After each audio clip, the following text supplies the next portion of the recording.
Welcome to the Ash Cloud. I'm Ash Sweeting. Today we are joined by Rich Bradbury, a regenerative rancher and grass-fed beef producer from the desert mountains of Oregon. Rich's journey towards regenerative ranching began in the 1980s when his parents attended one of Alan Savory's holistic management courses. His journey continues to this day. Rich, thank you very much for joining me today. Pleasure. When we were talking just before we started recording, you mentioned that your parents were one of the first people to attend the Savory Institute here in the United States. Can you tell us about that experience and how that has guided both the way they ranched and the way you ranch?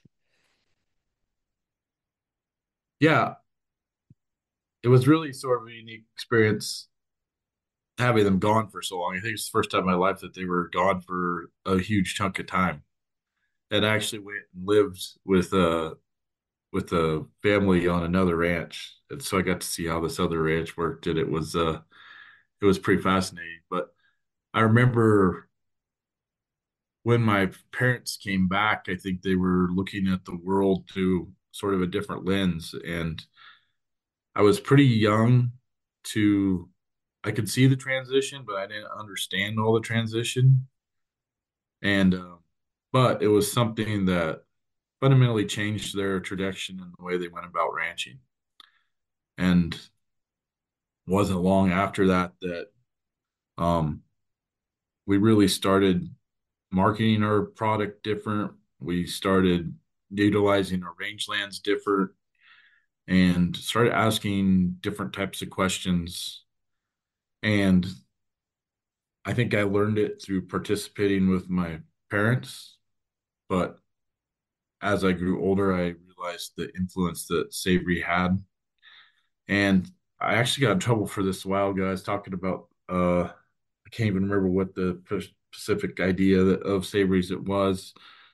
And I mentioned that it was a decision-making system, but that's sort of a sore subject. But it's a framework, and I know to say framework because I've seen it. There's no set way to go about it. It's sort of unique to each situation. So it's a framework that you bring to decisions, and I'm extremely fortunate in that I was exposed to many people that adapted this holistic framework of thinking. And I probably, like many things, because of my parents' choices, and the benefactor of that is I didn't have to go out and learn it, but I experienced it. And that in another way is a way of learning it. And so I think that it comes more naturally because I didn't have to force myself to learn it. It just I've sort of absorbed it rather, but it's not that I never stopped learning. I've been over the holistic resource management book lots of times. I read lots of different books, Dirt to Soil. There's a really lot of good thinkers out there that you can constantly reinforce that education with and um, make very complex problems seem a lot simpler when you can see it through maybe somebody else that's in your field doing something amazing with what they've learned. So I guess a couple of things. So what is it do you think about Alan's approach that has made him such a leader in this space? I think that I see him a leader is because of the way I see him as a leader several different ways. I see him as a leader in the people that were in my life that he influenced and able to see what they went on and did based on this understanding that he helped them cultivate. Um, I see him as a leader because I've seen where what his teachings have led to and had positive results.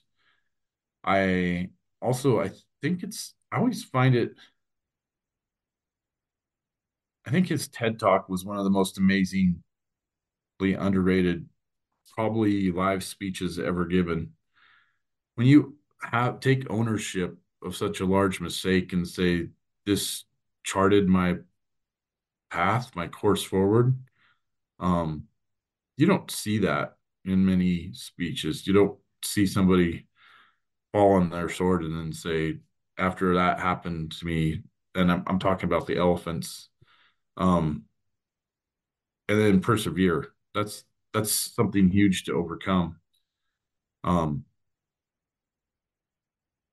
so I think that in itself is a thing that leads to his leadership credentials. But I can say from the 80s, from when my parents went there, there's still a notable impact on the West that he has had for the short time that he was in the United States. And it was a long time, but in the grand scheme of things, it was short. And I know guys in Montana and Nevada, Washington, that all were influenced heavily by Alan Savory. And I think that there might be a real under, people might really underestimate what his influence is. And there could be a lot of people of my generation and generators forward that are influenced and don't even realize that they have been influenced by him. In terms of, the impact on your parents' ranch, the ranch you grew up on, how, from your perspective, as the son, how did you see things change or evolve one after they went to the Sabre Institute? Our path was really interesting. So the original ranch I grew up on was a large Eastern Oregon ranch, and it had a number of family members on it. Um, the ideas that my parents brought back from the Savory Institute were not um, conventional, and that from the very beginning caused quite a um, rift. And by 2007, we had been legally kicked off of the ranch, and we still have ownership in it, but we're longer allowed to operate there. And some of the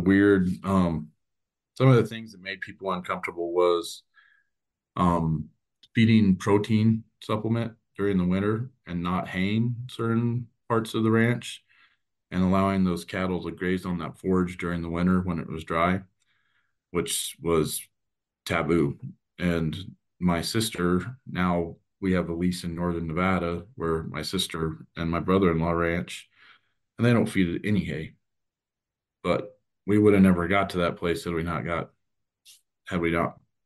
been removed from the other ranch.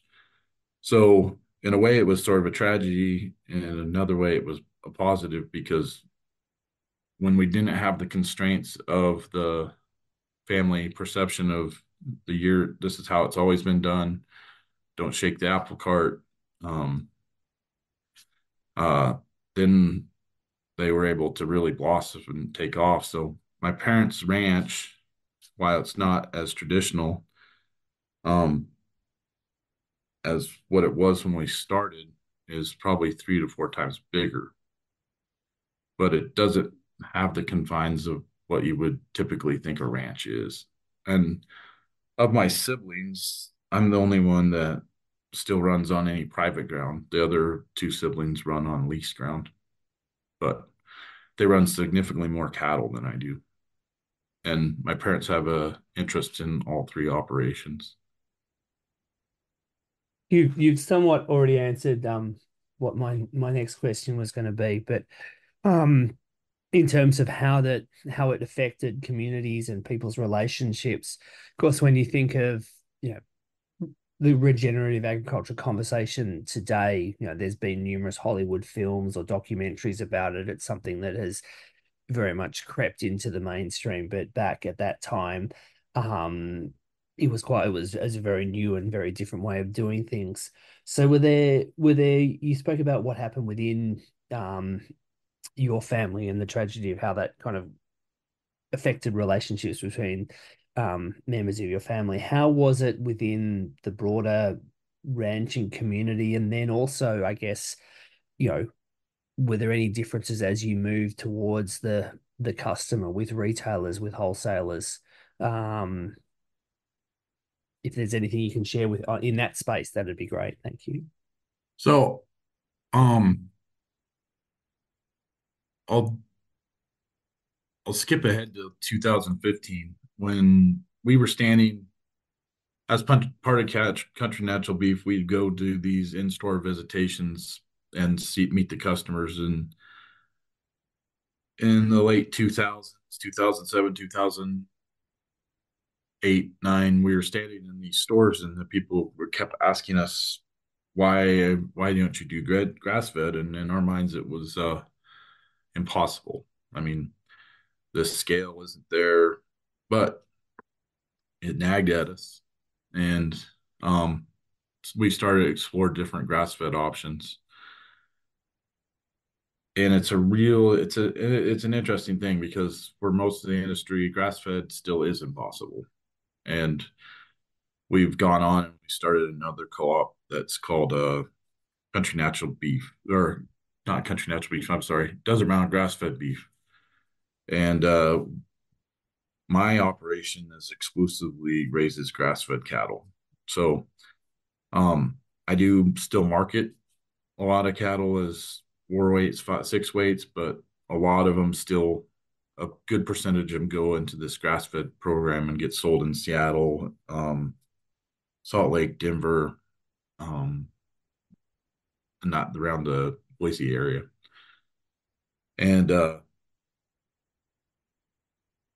I I witnessed it both with Country Natural Beef in the 80s and now with Desert Mountain Grass Fed Beef um, since 2015. It's a lot of the industry takes it as a affront that you're not doing things according to the way that you're somehow your market is somehow a judgment on their market.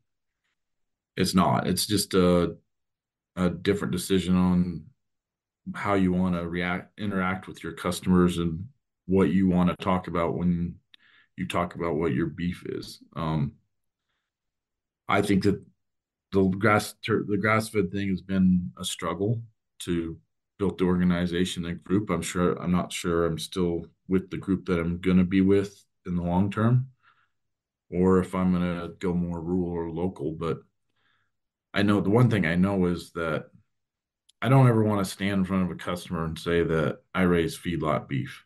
I might raise cattle that somebody else buys and puts in a feedlot, but I'm going to raise, my priority is to raise as many cattle that'll be grass fed and go through that system as possible. And um, I don't think about it, but I could see how that could be an extremely difficult stance to take for somebody that has been ingrained in the traditional beef industry for years. So I don't have that paradigm anymore. It's been chipped away at since the 80s. So I'm very confident to say that I'm perfectly happy just saying that I raise 100% grass fed beef. How you mentioned earlier before when we were chatting before the podcast that part of the country natural beef program meant that you had to spend time in front of customers, and by customers being actual consumers, the people who eat the product, at least a couple of times a year. How important has that time speaking to your final customers been in terms of the decisions you've made and the path you've taken in terms of regenerative, grass fed, how you market your beef, those sides of things? It's been important in so many different ways. It's important to see how much people truly care about their food. I think that it changes your perception about what kind of product you want to put out there.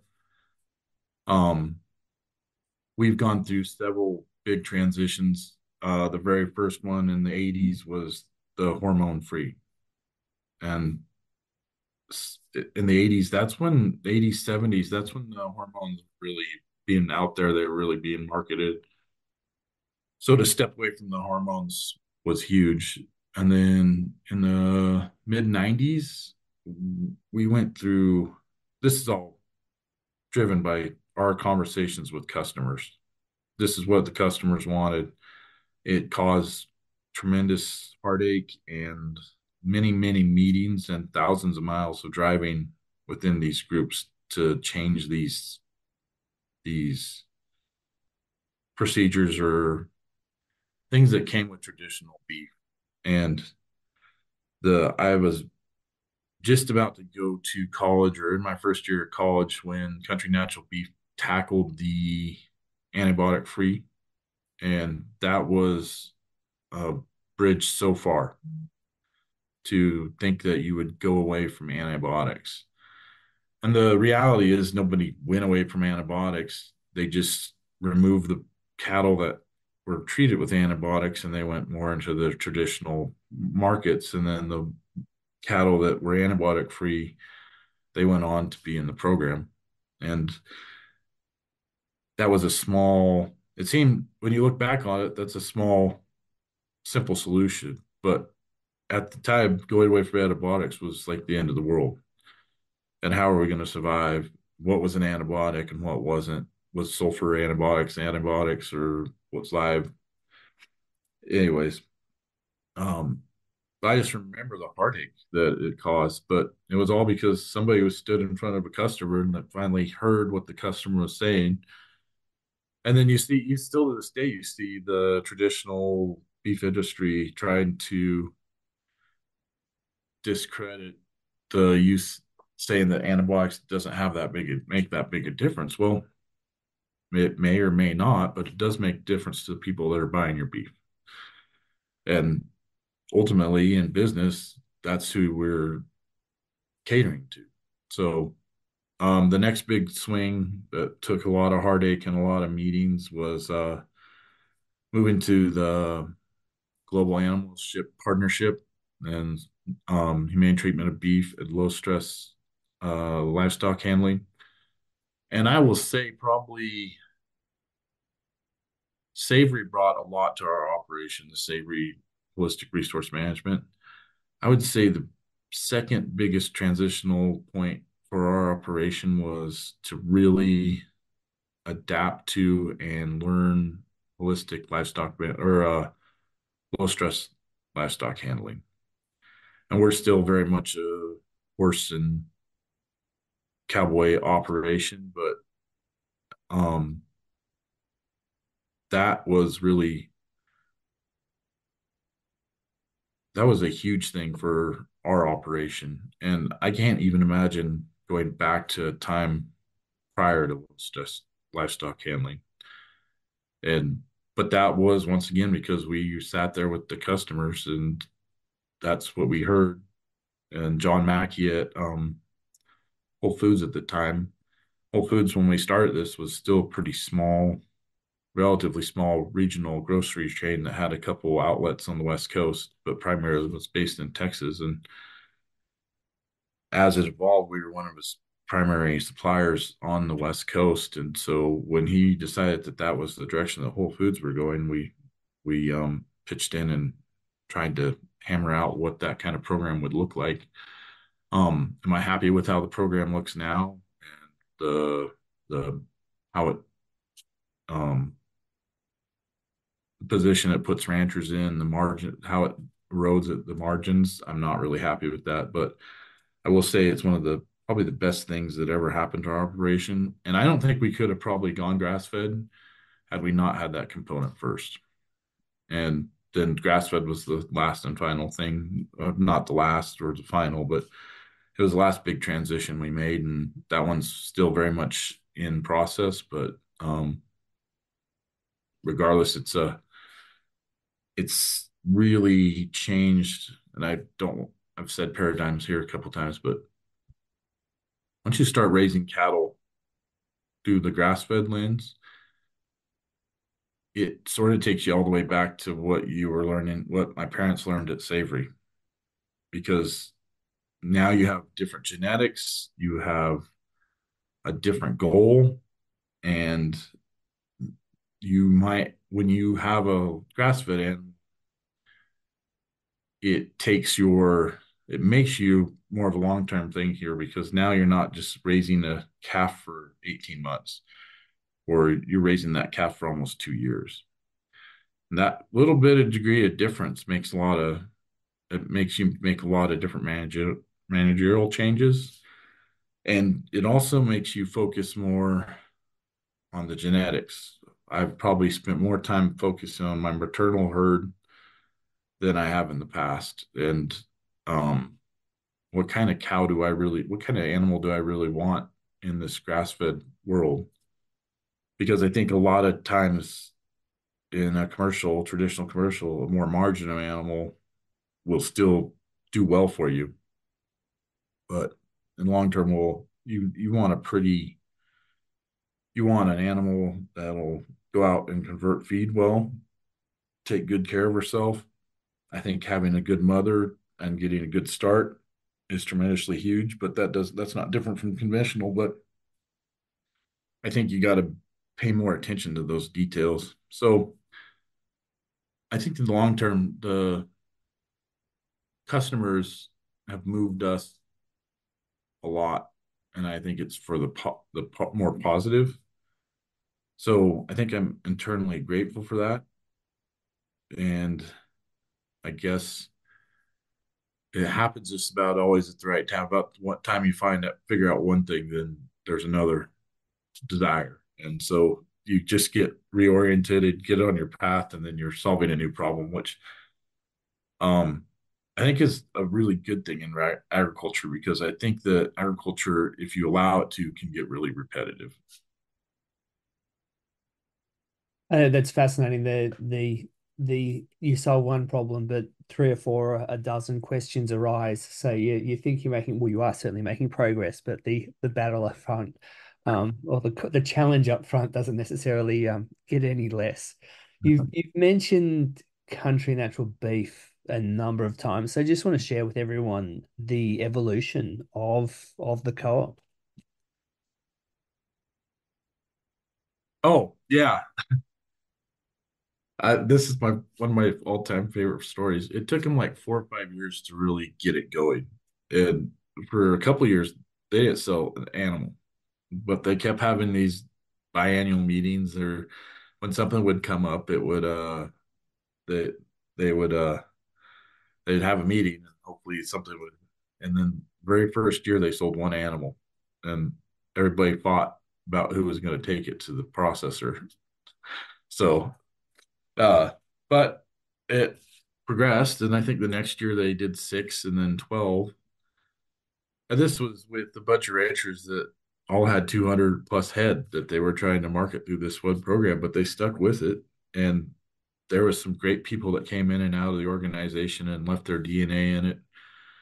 And still to this day, it still evolves. And I can't say right now because I haven't been in a meeting lately, but I know there's over 100 ranchers in it now from all over the Western United States and Hawaii. Um, I don't know if Hawaii's still in it. I'm not 100% sure. But the last time I was in a meeting, they were doing about 68,000 head. And they have the same market. They have the Whole Foods market, a lot of other high-end retailers. Um, it had a really interesting trajectory as it went through phases. The original members started with, it's really weird how the universe works. About the time that they were doing 12 to 6, that 12 head margin, there was a soap opera in Japan that became really popular called From Oregon with Love. And it was about a Japanese family that had a ranch in Oregon. So there was this craze for Oregon beef and so that's what the original co-op name was Oregon Country Beef. And so we were in business with a Japanese company called Keretaro, and a lot of our beef was going to Japan. And I don't remember too much of it. I was pretty young, but at some point, Keretaro sort of faltered and left us on the hook for pretty large sum of money, and then they weren't taking the beef, and so we went into um, one of the original predecessors to Whole Foods on the West Coast. I want to say it was Wild Oats. It started. That's sort of where we bailed out of after Caritaro. But the interesting thing about Caritaro is I don't know how many years it took, but that company stayed in business and eventually paid us off for all the beef that they could have paid us off in that initial thing. And their leadership that was in the I think they're retired now, but they still go to the meetings about every couple of years as part of the Oregon Country Beef Group. Um, the other unique thing that got the organization through 30 years was it was a consensus based organization. It's since changed, but it's one of those other things that you do that everybody says is impossible, but it helps to make probably some of the most robust companies in the United States if you can figure it out how to make it work. And the fact that Oregon Country Beef is now nearly 40 years old um, means that that time that they spent in those agonizing consensus based meetings where everybody decided on the one path to go had to have worked something, some sort of, it worked in some sort of way because companies just don't last 30 years. It's very rare. And to get to 40, that's huge. And so, but what we've found probably over time is it's very hard to keep traditional ideas at bay. They are very, um, how do you say it? Pervasive. They're like it's like a noxious weed. Once they get established, it's hard to change that line of thinking. And so, um, eventually, Country Natural Beef, still an exceptionally successful company, has a more corporate top down leadership to it. The ranchers don't have nearly the type of stake that they have in it, used to have in it, as far as decision making. And people are happy with that because the other way is a tremendous amount of work. And, um, but it still works. Didn't work for us as much because I don't know. It's nice to have that stake in something and know that you can sway the decisions and you don't necessarily have to live with an outcome that you didn't agree with in the beginning, which probably makes me difficult. Ah, that makes perfect sense. And the other co-op you have had a huge role in as well as the Desert Mountain grass-fed beef. Yeah. So where does that fit into the whole story? How did that evolve? How did that start? What was the trigger for that, and how's its trajectory been progressing? Um, it was probably my family's third try at different grass fed programs. It was mostly out of a lot of the original members were from Country Natural Beef and um sort of set the co-op up very much like the other one began. A lot of the same administrative structure, a lot of the same marketing type of decisions, and it's been it's done really well. Um, I don't know if it's the one that I'll stay with, but it's probably the best grass-fed co-op going right now, and there's been so many different takes that there's been so many different tries at grass-fed, and um, some I used to joke that the internet's full of it's a graveyard of failed grass-fed companies. I mean, it's a very hard thing to do. I think that here's the interesting thing about that co-op and where it diverged from the country natural beef co-op is the biggest and I think the smartest choice that co-op made is it went beyond just people with cattle. It went on to farmers that were sort of at that point where we were at in the 80s, where whatever they were doing wasn't just quite working. The product that they were doing, they have their cash crop. That was great for them, but they just need that little extra. And so the interesting model that we found was we could bring the grass-fed cattle to the farms and they could grow cover crops, and there's even crops that you can grow in between your cash crop, your cover crop, and it's amazing what you could do as long as you keep that other live animal on it. You keep roots. It comes back down to Gabe Brown. Basically, you want roots in the ground and armor on the soil and live and animals on it, and that's a pretty good combination of his nine different things. But um, so that's been the challenge is keeping that feed. So between the pasture and then the winter, and those cover crops allow those grass-fed cattle to get through the winter and stay on some sort of forage without having to supplement them with things that would normally be supplemented in a feedlot like corn, potatoes. I mean, one of the biggest early discussions that we had in um, uh, desert mountain grass-fed beef was whether potatoes counted as grass-fed.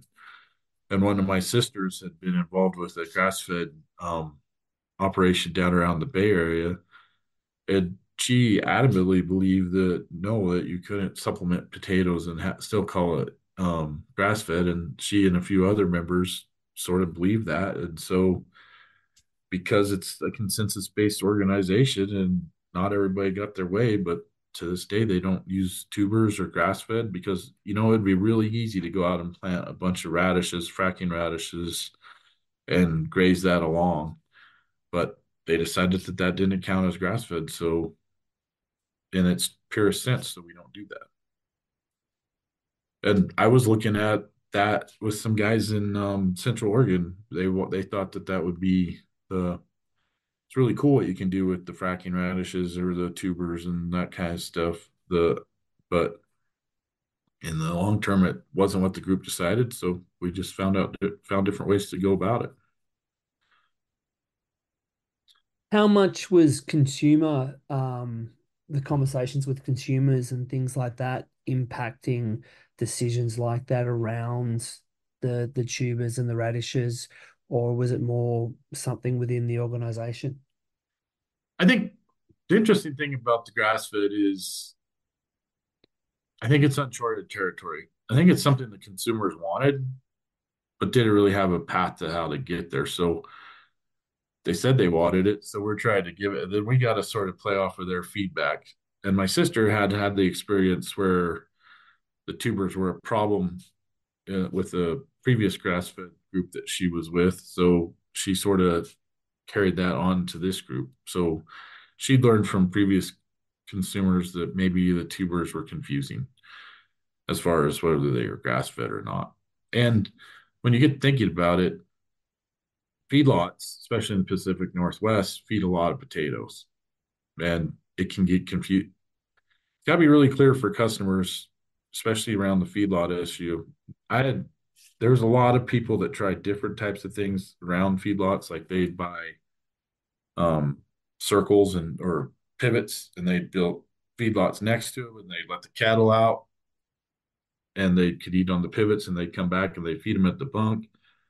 Well, that was super confusing. I mean, it makes sense in the ranching world, but then you can't say 100% my cattle don't go to feedlot, Yeah. at least the ones I'm marketing to you.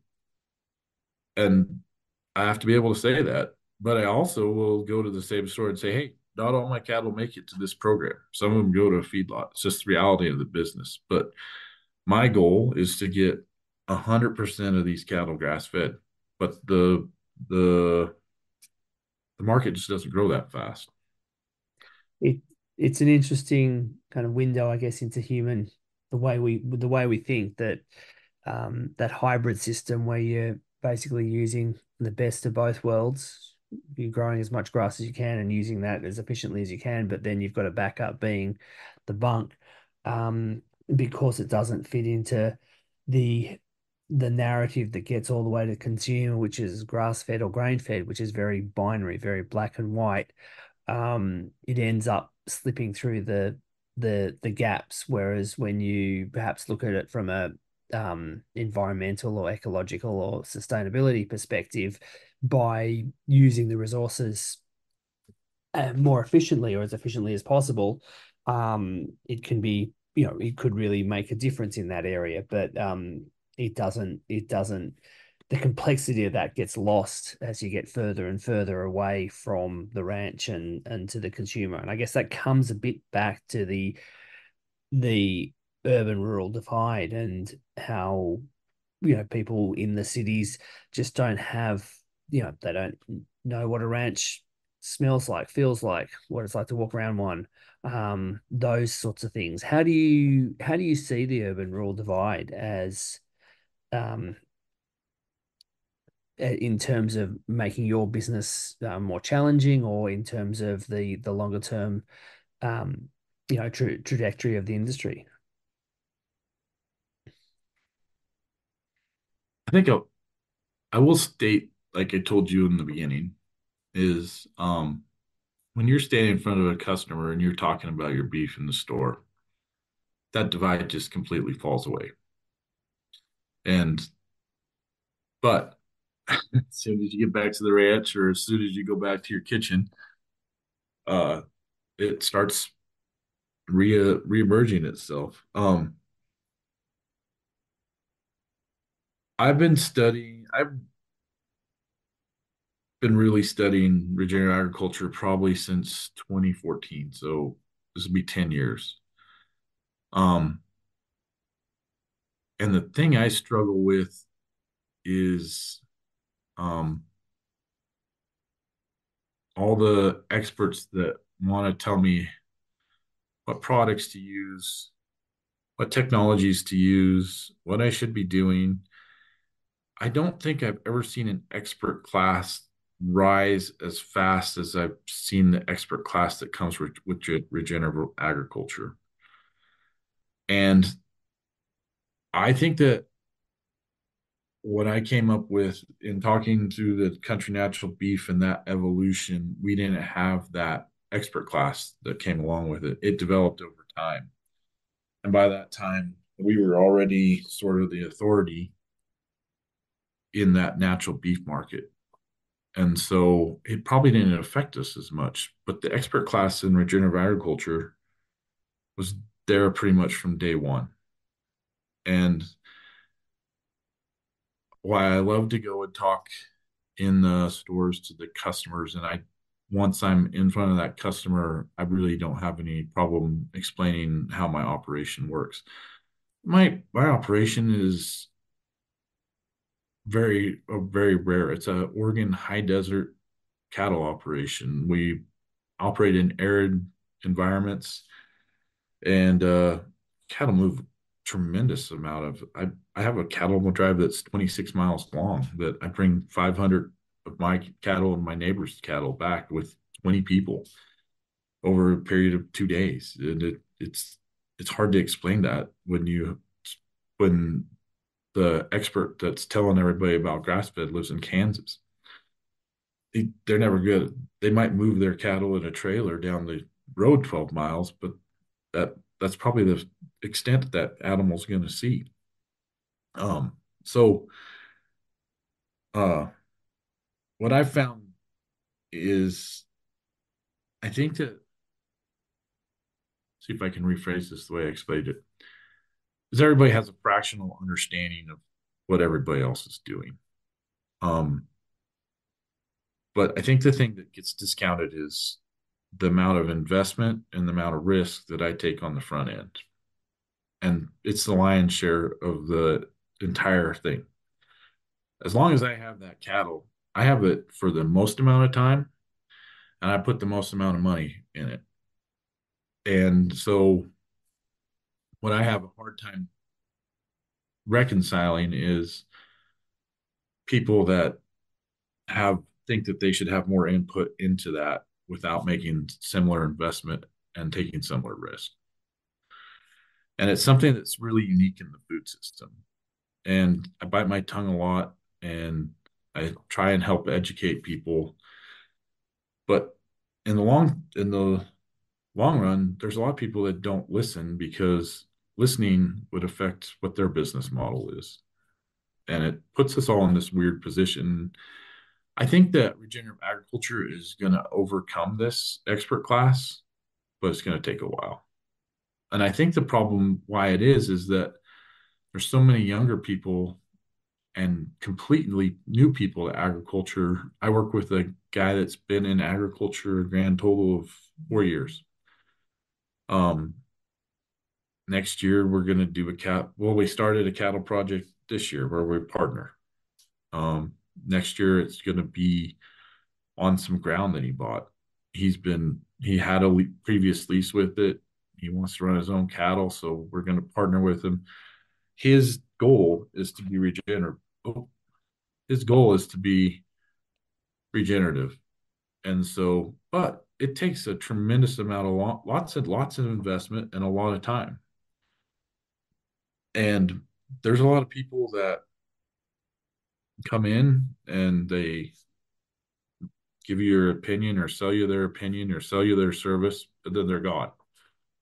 And in agriculture, it's a long-term relationship and it's a long-term investment. And it's a tremendous, in agriculture, you take risks every day. Like I got bucked off my horse 3 weeks ago and had a concussion and it influenced both of my businesses.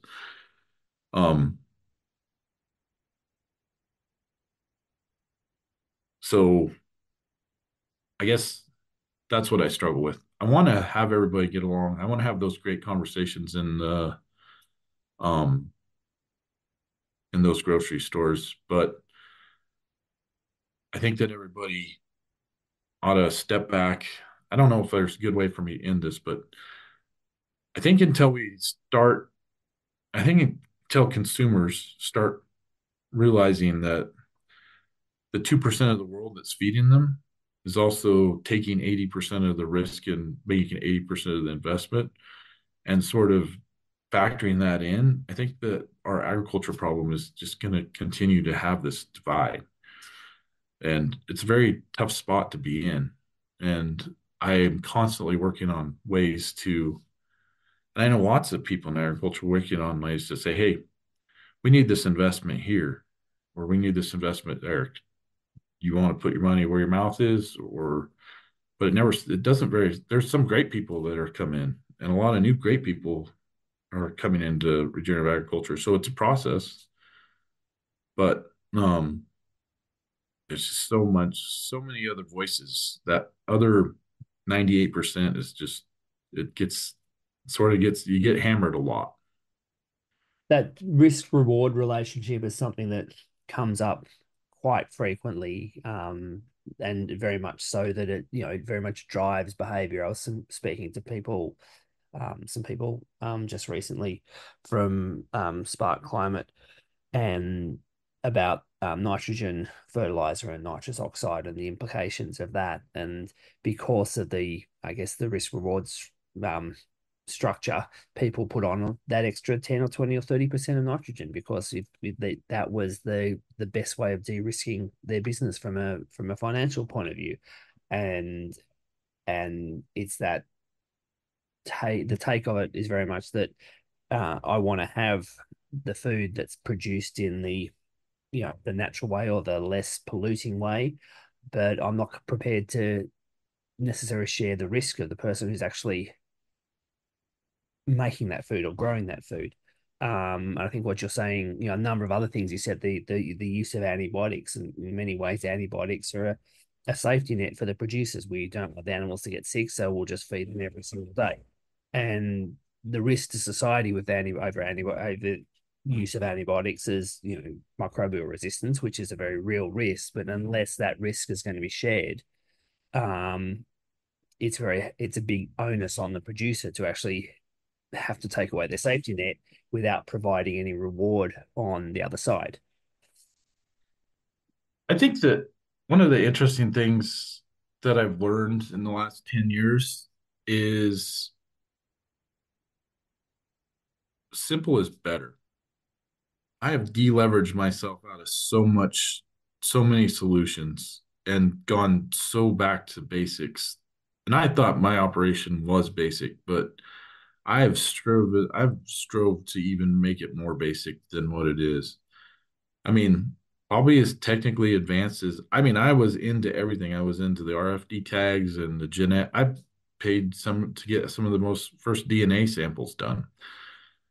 Um, it's to me, it seems a lot like trappings. It's not really building robustness into a system the way that you should be focused. What you need to be what I feel you need to be focused on is your soil, your water, your animal health, and that's the basics. And everything else is really distracting from that. But those are the things that are constantly pushed on producers. Is these? I guess I focus on my mineral. I probably but there's these things that are sort of these universal constants that make animals healthy, and it's a good mineral program is a game changer. Good soil health profile, it's a game changer. How much, are you using that soil in such a way that you're building resilience into it? That's the regenerative agriculture that we should be focusing on. We don't till, we graze. I've started to eliminate the amount of hay that I produce. It in the place where I'm at, it was those meadow pastures were mostly used for hay in the winter.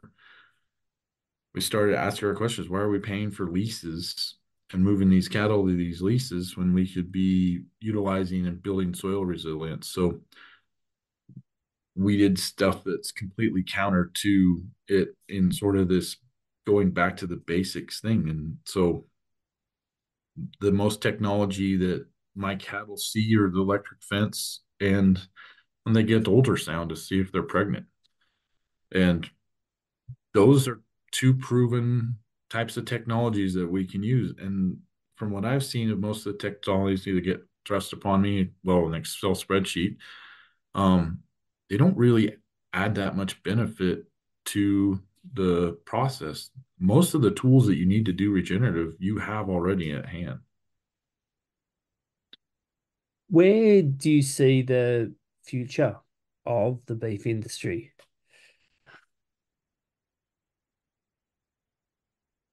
I think it's going to be turbulent. And I think that I see a lot of,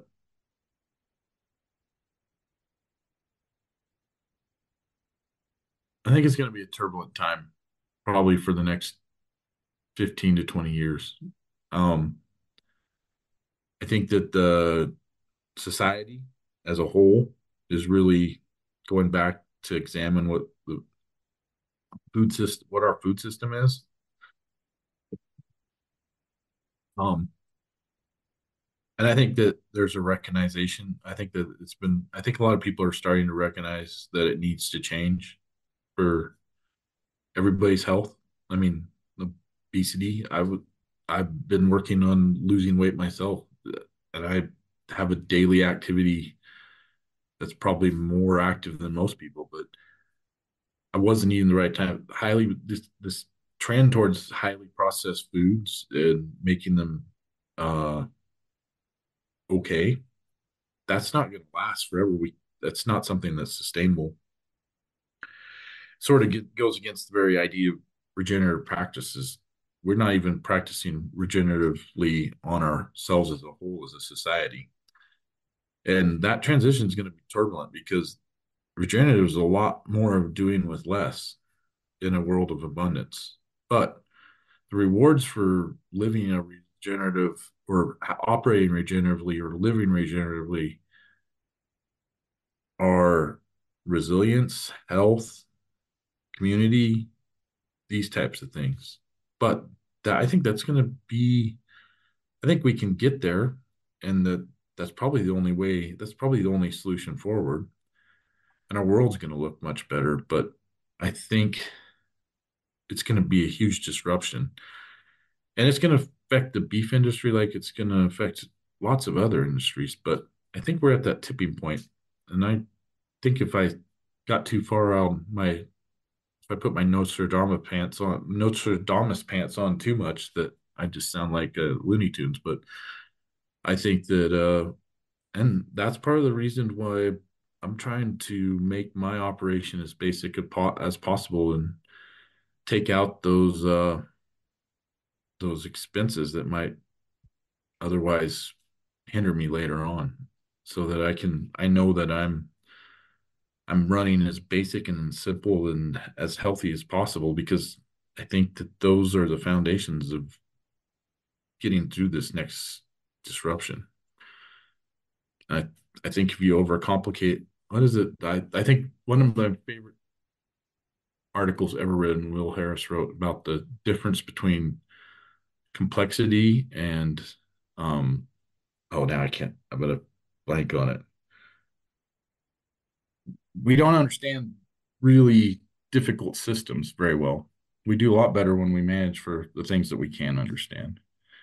That's And I very, think the very idea in ag is just they just keep putting all these really complicated complexity and complication. They put all these complex systems on us, and we just need less of that. Interesting on that note, there was a guy who's the CEO of a biotech company called Ginkgo Biotech based out in Boston. And he said that the Apple is much more complex than the Apple iPhone. Yeah. I, I think this might be, I think that this may be with AI and our our dependency on technology. I think that that line of thinking, the Apple is far more complex than the Apple iPhone. I think that's going to be reoccurring all the time. And I see that a lot in my day-to-day life as far as trying to make this grass-fed thing work, looking at the cattle. And it's just fascinating to me. And I think that we can make it so much more complicated. We can just make it super simple. We are basically out of time, Rich. So before we go, is there anything you'd like to add that we haven't already discussed? No, I really appreciate you doing these podcasts, because I think it's good to listen to people have a long time to visit about these really sort of complicated issues, and appreciate you doing the work on it. And yeah, also I always have an open invitation. I pretty much always answer any requests except for Bitcoin. And if anybody wants to come and see our operation, or somebody wants to just call up and visit, I got a few people I haven't called back, but I'll get to them. I'm pretty accessible, and so I'm always happy to visit and see where things lead. And I appreciate you taking the time to visit with me, Ash. An absolute pleasure. So, and thank you very, very much for joining me today. All right.